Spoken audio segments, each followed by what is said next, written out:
Diablo 4's new expansion, Vessel of Hatred sneak peek. I'm not buying that expansion. I just got back from LA where I was at the Blizzard headquarters. Me and some other content creators were there in order to test both the Spiritborn as well as get a little bit of a sneak peek at the new expansion for Diablo 4. Now, as we know, the new expansion is Vessel of Hatred. Did they just show off the Spiritborn's epic dismount attack? The attack that no one cares about and no one uses because it's stupid? Nice one, Blizzard. You truly know what people care about. Was able to see some of the new strongholds, a little bit of the new area. Didn't really get to experience the new storyline or quests because they kind of... Wait, is that it? Is that the new area? A little bit of the new area. 1, probably 2, 3, 4, and maybe 5. So it's just 5 small areas that I don't even think are the same size, judging from the markers here. Yeah, so 5 small areas that seemingly look smaller than the rest of the areas in the game. This is pathetically small if this is all that there is to this game, to this expansion. This is not even 50% of 1/10 of what the original game has. What the hell? Is this seriously it? Very sad. Didn't really get to experience the new storyline or quests because they kind of didn't want to leak, you know, the story, basically. It makes sense. But we were able to at least see some of the new areas, some of the new visuals, some of the new monsters, and, of course, what you guys really want to talk about, the new class, Spiritborn. So I'm going to break down the trip in its entirety, the Spiritborn class, as well as a little bit that we were able to see of the expansion. So day 1, arrived, just socialized with the other content creators. Nothing too much to talk about there. Got to meet everyone. I've talked about this already in the previous... I recognize only Riker. This video, everyone is super nice. So content creators, 10 out of 10 people. The next day was a long day on campus. Started with a campus tour. Hey, say what you will about Diablo 4 as a game, but the content for creators for Diablo are generally some of the nicer people around, as strange as that is. Get to see all of the statues. They actually have their own museum there, which is cool, which shows, right now I think it's Warcraft Rumble related stuff. Last time I was there was Diablo 4 related stuff, but they have like a million different Diablo statues on campus. Get to see where they actually work. Then they took us into the testing area, where in the testing area there was a whole bunch of computers and they had 4 pre-programmed builds for the Spiritborn for us. Ooh, centipede, that's cool. Jaguar, gorilla, and eagle. Bro, centipede all the way, boys. Get a little bit ahead of myself, as there was actually an introduction video that they go kind of hype everyone up, explain both a little bit of the lore of the Spiritborn. Effectively, the Spiritborn is sort of like it sounds like. They are Spirit-born. They have spirit protectors they actually summon. There's 4 different ones. There's centipede, gorilla, jaguar, and eagle. And you actually do sort of pair these together. Casting a gorilla skill deals 100% stones to enemies. You hit Grant's barrier for 10% max life. Up to 40 for 3 seconds. All skills are now also gorilla skills. Wait, all skills are now also gorilla skills, as there's no way this actually changes how the skill works. This most likely just means every skill is gorilla by default. Okay, interesting. Because there's... Okay, listen, this is already a red flag for me. There is no way that if you pick Gorilla Stance, your basic attack is a punch, but when you pick Centipede Stance, it's like a lunge or something like that, right? Blizzard would not do this, because if they did this, you know that the skill twig is going to be even smaller than for the average class, because there's no way Blizzard is going to put in that much effort into basic skills. So you can pick 2 different spirits that sort of give you passive bonuses, and there is skill trees with those 4 different... Oh, wait, I want to actually read all the rest of the stuff. Casting Eagle skill grants 2 Storm Feathers up to a maximum of 8. When you evade, all Storm Feathers are fire, dealing lightning damage and making targets vulnerable. All skills are now Eagle skills. That's kind of cool. And there is skill tree. Centipede. Hitting an enemy with Centipede skill reduce their damage by 2.5% and slow them for 10. Wow. Stacks up to a maximum of 8 times. So 20% damage reduction and 80% movement. Kind of boring for a centipede. Dude, centipedes are literal, brutal, vicious killers. Not whatever the hell this is supposed to be. Trees with those 4 different types of abilities. There's like gorilla abilities, jaguar Yeah, we don't even need to read Jaguar. I can already bet its attack speed and crit. abilities, ego abilities, for instance. And most of the build is going to be related to synergies between these two. You can Wait a minute, this is bad. So, one of the big things of Vessel of Hatred is the fact that they're supposed to add new basic skills to every class. So, why the hell are we seeing the Spiritualist's basic abilities, and these are core abilities, you can tell by where it is on the skill tree. Why does he have only 4? Shouldn't he have like 5 or 6 at this point? This is bad. Are the old classes not getting additional new skills? Dude, that would be horrible.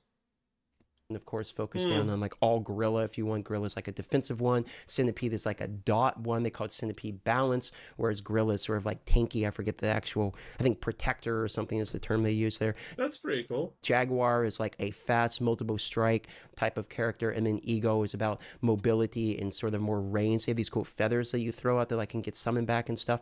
So there's multiple builds they have pre-programmed related to which one of these different spirit protectors you're really mostly interested in. Now I say spirit born and spirit protectors and all this. To be fair, this already honestly looks like the most interesting class that we have ever gotten in this game by far. Effectively, spirit born's the class. Spirit protectors are the dudes you're summoning, which are like spirit gods. There's like a spirit realm that's sort of you're able to make contact with as a spirit. Okay, I'm not gonna lie, I really don't care about a lot of this.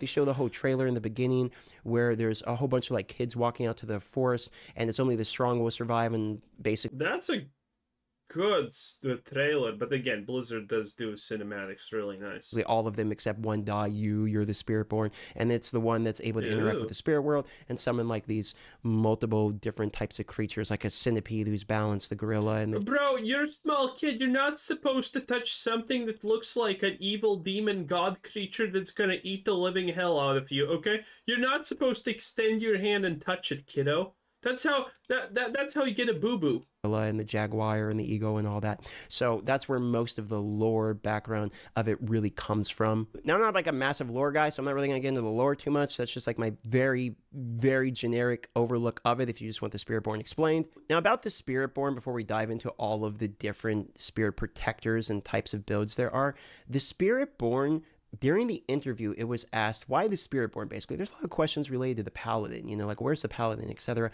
But they were asked, why is the reason for the Spiritborn, and what are you guys excited about? The reason they don't want to add a Paladin is because it's going to be versed in Diablo 2 Paladin, and it's going to be versed in Diablo 3 Paladin. So there you go. There you go. That's why you're not getting a Paladin. Because Todd Ferguson is a disgusting loser who is afraid of, well, being more of a loser, I guess. And, it's windy outside, I guess. Do it like this. Hopefully it doesn't open again. In any case, Todd Ferguson, not a great guy. The Spiritborn, and the answer was an interesting one. Basically what it breaks down to is because it's a class that's sort of a clean template that hasn't been done before, it doesn't really pigeonhole them into having to have certain type of abilities. For instance, if you bring a Paladin, a Crusader, yeah, because bro, what do you mean? This is horrible to hear. Everything unique that these people have tried with Diablo 4 has failed. They are currently at a record-breaking speed at copying every single mechanic from Diablo 3 that they can. No, seriously. They haven't introduced anything even remotely close to new and unique in this game. They're just copying Diablo 3 currently. So the idea that these people have already 100% failed at being unique and innovative are gonna make a class because they want to be unique and innovative doesn't sound good to me. It sounds bad, in fact. It's pretty much predetermined what kind of abilities that is going to have. You might expect a horse, a hammer, a laser beam, you know, these types of abilities.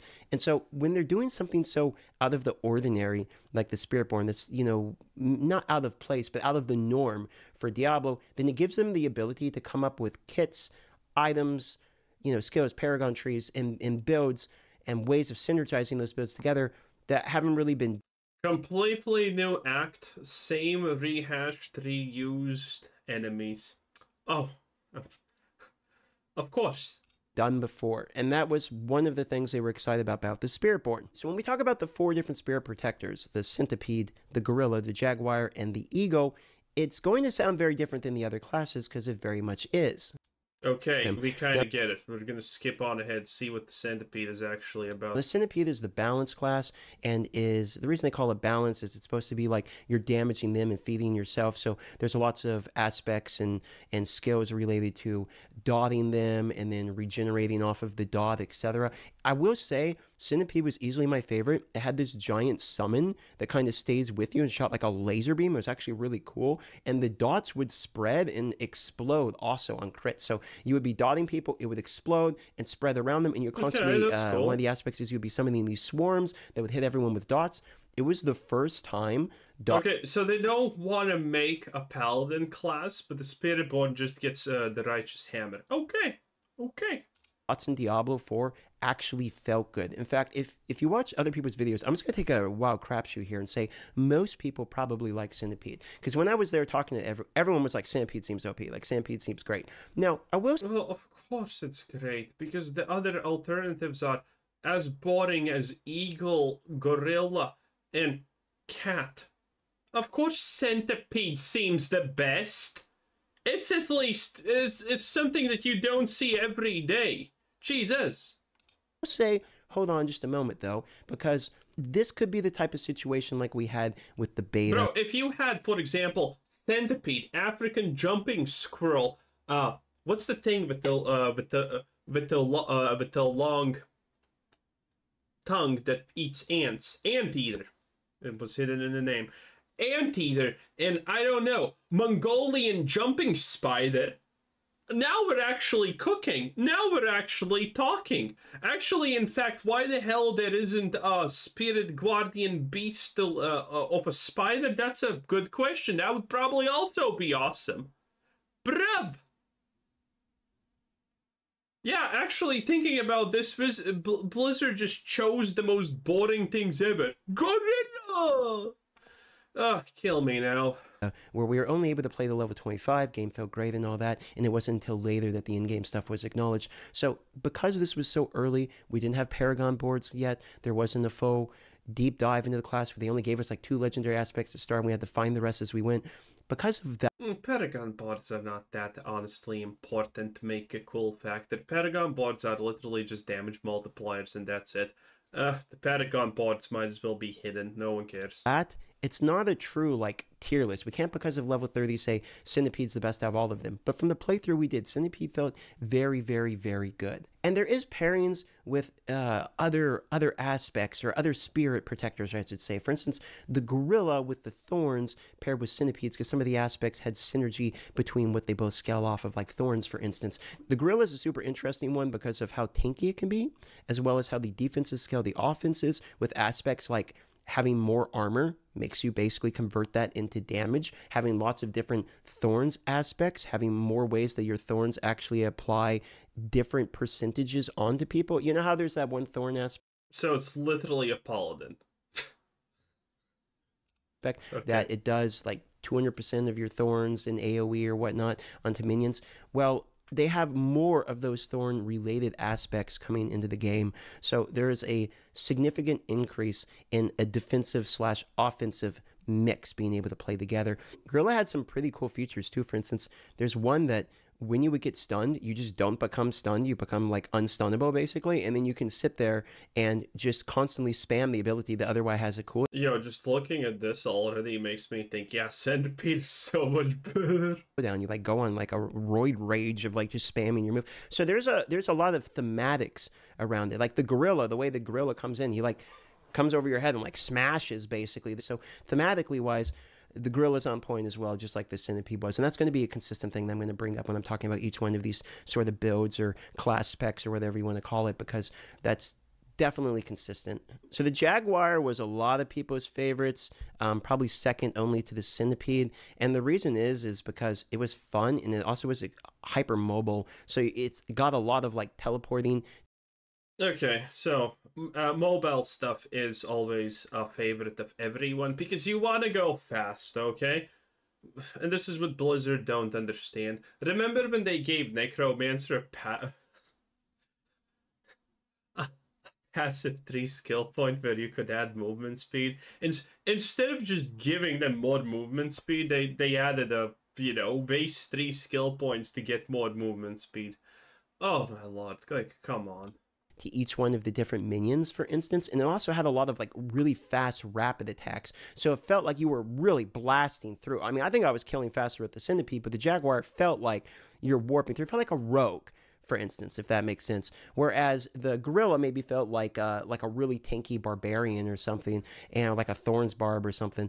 And this doesn't feel that good. then the Centipede felt like maybe like a poison creeper druid, for instance. And then, so you have a very different style of play. In fact, I would argue that between all of the classes, Spiritborn probably is going to have the most variety in terms of the way it feels to play each one of these. So if you like multiple attacks very quickly, if you like basic attacks, if you like the multi-hit strikes and to be able to teleport through minions, that was definitely Jaguar. And they definitely keep with their thematics. In fact, the armor itself, one of the things they mentioned when they were talking about the thematics and sort of showing the class to us before we got it. Also, they did a number squish. He's level 30, but he's dealing like 10 damage. That's good. That's good. One of the worst things about Diablo 3, well, and 4, to be honest, is the fact that the numbers are just absolutely ludicrously wild. When you're doing multiple hundreds of millions of damage, you only care about literally the first 3 numbers. Everything after is gunk. When you're dealing billions of damage, it is the same as dealing like 10 to 99 damage. Only the first 2 numbers matter, or the first and after the comma number matters. It's just no. Our hands on it was that each one of the classes, like armor, like the aspects that are related to that, sort of protector, centipede, gorilla, ego, jaguar, each of those aspects that relate to that end up looking like that creature. So if you're wearing like the jaguar ones, the transmog that it looks like is you look like a jaguar, or if you're wearing the gorilla one, you kind of look like a gorilla, or if you're doing the centipede one, like it kind of looks like a centipede. So thematically, it's all very on point. So the jaguar is definitely like full-on melee, Andy. You're right up in the face, you're attacking fast, a little bit squishier, but faster attacks, lots of damage. Like that's the whole point of the jaguar, is supposed to warp through the packs and getting rewarded for kill streaks type of situation. And it leaves. I honestly don't understand the point. So, you pick a Jaguar as your main thing, and what then? You just pick Gorilla because you want to be tankier? It doesn't seem like there's a good mix of the two things together, honestly, currently.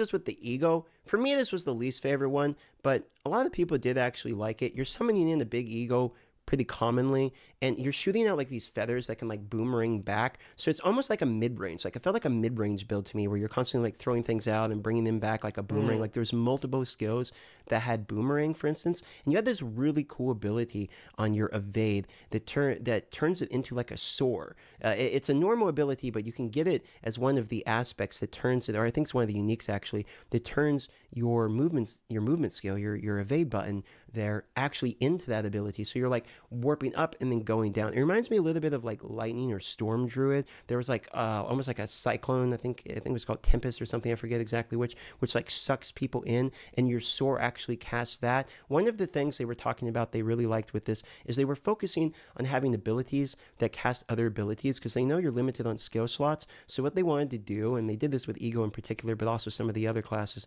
or other specializations, is that you would have abilities that like summon other abilities. So maybe you get a one proc, it summons the other one that procs this one, and then you can have uniques that have synergies between the two, etc. So you're actually able to get more cast down. That's part of the reason what they did with Soar with the unique, where you're able to use your evade in order to turn that actually into that ability, so you can take it off of your bar, for instance. Okay. There's definitely more of a focus on ultimates, I feel like. In fact, the ultimates have, it seems like, shorter cooldowns and more cooldown reduction. Of course they do. Of course they do. I said that this is gonna happen. We're gonna get to a point, if not already, for some classes where ultimates don't have cooldowns. Because when you're just constantly YOLO blasting forward and forward and more forward, guess what happens? Yeah, ultimate cooldowns become kind of worthless. Well, if not worthless, but ultis with cooldowns become worthless. Because in Diablo, considering how poorly paced the game is, what is the right time to use an ultimate? Well, never. That's the answer. Never. Because it just doesn't matter. And that means that all the ultimates need to, at some point, have 0 CDR. Exactly what, by the way, happened in Diablo 3. All the big things that with the big CDRs, 0 CDR. The game went in that direction, and Diablo 4 is obviously going to go into the exact same direction. Surprise, surprise, I know. We already see this in Diablo 4 happening with different things of a similar nature. For example, resources. Might as well not exist at this point, because every class is literally designed around the idea that you get a couple of items that make your resources infinite. The same thing happened in Diablo 3. People got bored of them needing resource generation, so, Blizzard just made it that every class has infinity resources. And the same thing is already present in Diablo 4 for a very, very long time. So yeah, all these 0 cooldowns is only the obvious next step evolution for every class. You're able to get with it. Someone mentioned in the interview, I forget exactly what he said, but he mentioned about how the cooldown seems so low. Like, are they worried about it breaking the game or not? And their response to this essentially was, no, we just want people to be able to use their ultimates. Like, we feel like, yeah, they can be kind of long. We want people to have fun with them. So we're going to try to make them, up more often. And I thought that was a pretty good answer. And that's definitely what it feels like when you're playing the Spiritborn. Like, you're able. If you can spam an ulti like a normal skill, what's the point of it being ulti? Say in exactly the same vein as Uber rares. Uber rares are no longer Uber rare. Everyone has an Uber rare pretty much granted them for free. To use your ultimates feels like much more commonly than some of the other classes. So that's just like a kind of a very quick breakdown of each of the 4 different protectors. So what did I like and what did I not like about the class? Okay, so just right off the top, Spitfire to you, the variety. Absolutely, the variety is pretty cool. Like I said before, each one of these different like specializations feels very different. The aspects seemed like they're trying to bring in new styles that haven't been done before with like just tons of thorns. I know thorns barbs is a thing, but they're trying to make thorns like actually even better, which I thought was pretty cool. Defensive becoming offensive, the ability to synergize things like thorns into your offense. Like defense becoming offense is stupid, because that means that why the hell would you ever build just offense if you can be tanky plus have insane damage? It's just that's just how it happens. Gorilla and Centipede are supposed to synergize together, and like Jaguar and Ego for the mobility plus the multi-hit. Like they're supposed to make it where you can kind of mix match each one of your different types of class passives, because the class passives are a big part of the class. So I definitely liked the variety for sure. Visually, I thought the class was very unique and cool too. I liked the visuals. I thought maybe a little mildly cheesy. It's like, big gorilla, smash. The Centipede was different. I liked that. I thought it was just going to be like a snake or something, like very stereotypical. But they went with a Centipede. That's pretty cool. Ego soar and come down. So like maybe it's a little generic, but still cool, visually appealing, though I agree with Crip, very visually demanding in terms of your space on the monitor, but that's pretty cool too. I think people are going to actually like it because it's actually a fun class. So number 3 for me. People are going to like it because it's new. Obviously. Without question, without doubt, people are going to like it because it's new. Variety, visuals, and fun. It's actually a fun class to play. Again, only played level 30, but I enjoyed it when I was playing it. It was quite fun. So I think most people are probably going to have a fun time playing the class as well. What I not like about the class, well, I hate to double dip here, but yeah, visual clutter is definitely an issue. I just got to say it because I think a lot of us are thinking this. It's not a paladin, so I think a lot of people wanted other classes. It's something fresh and unique, which is cool. I'm excited for fresh and unique. It's probably just not the class people wanted. It's not necessarily a negative for them. I'm fine with it not being the paladin, honestly. If there's one thing I'm fine with, it is that. They don't need to make a paladin. They don't need to bring back a class that we already have. A lot of people probably want the paladin, that's true, but I personally am completely fine with it not being the paladin and being something different. The class itself, but you know, a holy class would have been pretty cool. But honestly, I just don't really have like a ton of negatives around it. I had a good time testing it. I sat here and thought for a minute before I. Especially considering the simple fact that Diablo is so open-ended in what can actually exist in the game. Anything can exist in the game. You can have a witch, you can have a paladin, you can have a crusader, which are the same things, honestly. You can have a bloodlord, you can have a demon summoner, you can have a warlock that is somehow different from a necromancer. Probably pretty easy to make that happen.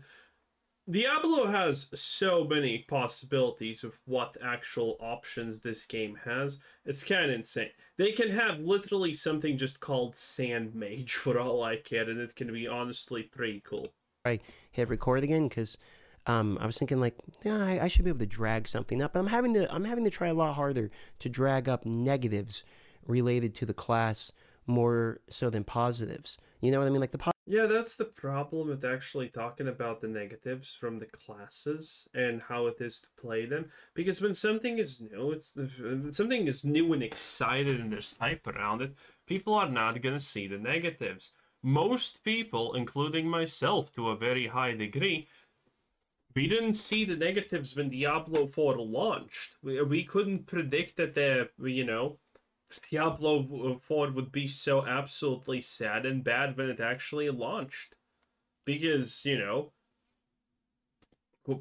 not there were obviously things that I said that could be bad about the game, and some of them were true, but for all intents and purposes, it looked like Diablo 4 was going to be a solid game before it actually launched with everything that we saw.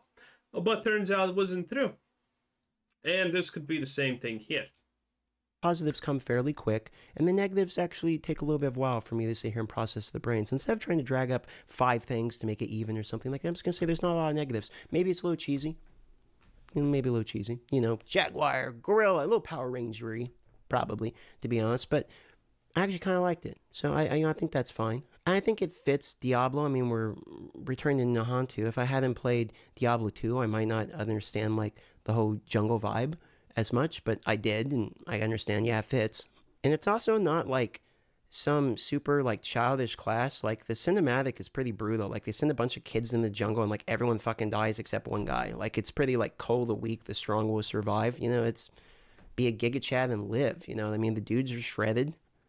I mean, it's not a druid type of situation over That's here. funny. So, like, they're kind of full Giga Chads. Like, I actually kind of like the class. I'm sure some people are going to say that it is a paywalled class, in which it is, and I guess the response to that would be that it is extremely consistent with the Diablo franchise itself, but you yourself will have to decide after watching everyone's videos, and I'd recommend watch more than just mine in order to... I never bought the Necromancer class for Diablo 3. Also, by the way, is this another admission that Diablo 4 is failing, I wonder? From the devs? Because you need to understand one thing. The reason why Diablo 4 released Necromancer as a standalone thing that completely does not affect your game is because at that point there were no players left. Everyone had given up on Diablo, everyone had left, all the hype was down, no one gave a shit. That is why they released the Necromancer and made it change the game in 0 ways. Because if people would have to buy something because you locked something behind it, it would be horrible. So I'm wondering, is the expansion gonna, maybe it locks the story behind the expansion, but that's fine. But I wonder if they're gonna lock the full game, a new part of the game that you want, that people need to progress and actually play the game behind it. The character and story, if it's locked behind the expansion, that's fine. But if nothing else is locked behind the expansion, then Diablo 4 is absolutely struggle snuggle city. Opinion and watch all of the ones that myself and other people come out with talking about this more in detail. You have to decide if it's worth your $40 or not. I'm not going to say whether or not it is because it's different for everybody. If you're asking how much I like... Also, DM is so unbelievably calm. It's like he doesn't care about what he's saying almost. Jesus. The calmness, the stillness, what the hell? Like the class, I would say that I think it's solid 7.5. is a fair rating. I liked it a lot. Little cheesy. I would give it a Really? The class already looks like 100 more times interesting than, for example, Rogue or Sorceress, to be honest. higher rating, but I got like less than 2 hours of gameplay in a early game account that didn't get to do even any of the in-game we already have or anything. I don't really get to give it a fair score. I don't even think 7.5 is fair, high or low. I'm just taking a crapshoot of what I'm guessing here because it was a very short test. I would say it would have been a little bit nicer to have closer of like 4 hours and maybe like a level 30, a level 70, a level 90 build or something like that. Hell nah, Blizzard's not doing that ever again. But maybe they couldn't show that. That's how the hype dies, so Blizzard's not gonna allow that that to happen. Rating the class, well, we get it. Okay, let's... Strongholds, Diablo 2 callback. So this is just gonna be about the fact that it's a marsh. Concluding thoughts. Well, that's for later, I guess. Anyway, that was interesting. That was fun. That was our boy DM Dark Microtransactions, the Skittleator. Anyway, have a nice day. Bye-bye.